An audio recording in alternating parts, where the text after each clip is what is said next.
Episode 118, The Timeline of AI Adoption. The primitive forms of artificial intelligence we already have proved very useful. AI is a golden opportunity. How do we ensure that this technology is regulated?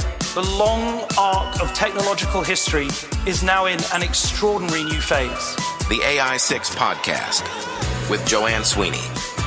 Sam Altman, the CEO of OpenAI, took to the TED stage recently with one clear message. AI isn't slowing down, it's just speeding up. So today I wanted to break down how he sees the timeline for AI adoption. From digital assistants that act on our behalf to the rise of superintelligence. This episode will explore the timeline of AI adoption, what's happening now, and what we can expect to come next. Hello and welcome back to the AI6 Podcast, a daily podcast that teaches you... Hello and welcome back to the AI6 Podcast, a daily podcast that teaches you AI in just 6 minutes, but also keeps you up to date on the big news of the week. I do the hard work so you don't have to. First, let's hear from Sam Altman. People have very different views of what the big AI risks are going to be. And I myself have evolved on thinking about where we're going to see those. But I continue to believe there will come very powerful models that people can misuse in big ways. People talk a lot about the potential for new kinds of bioterror, models that can present like a real cybersecurity challenge, models that are capable of self-improvement in a way that leads to some sort of loss of control. So I think there are big risks there. And then there's a lot of other stuff, which honestly is kind of what many people mean, where people talk about disinformation or models saying things that they don't like. So we're now in 2025, and it's fair to say that AI becomes every day for all of us by the time the end of the year comes. Hyper-personal assistants will move from novelty to norm. Think ChatGPT with memory, voice, vision, but built into your phone, work, tools, and your car. Public sector adoption will ramp up. I know about this because I'm getting hired more and more to do AI workshops, to write AI policy, and to really test how public sector can integrate the tools. So expect more AI-led service chatbots, document processing, and even case triages across the public sector. AI literacy becomes a key agenda item in schools and civil service training.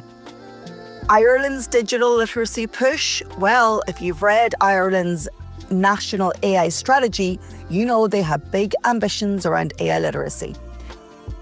But will we see the first big pushback from unions and professional bodies asking, what is the impact of AI on the people we represent?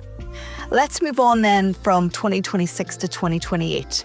We're going to have human and AI collaboration as default. AI agents will start acting semi-independently, booking travel, filing taxes, even running basic marketing campaigns. If you listened to my long listen last week with Mike Broad, it was a whole episode on AI agents, so check that out.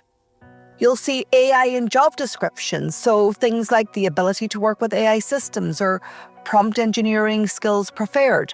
We'll see more job displacement in admin, research, customer service, dare I say it, marketing and communications.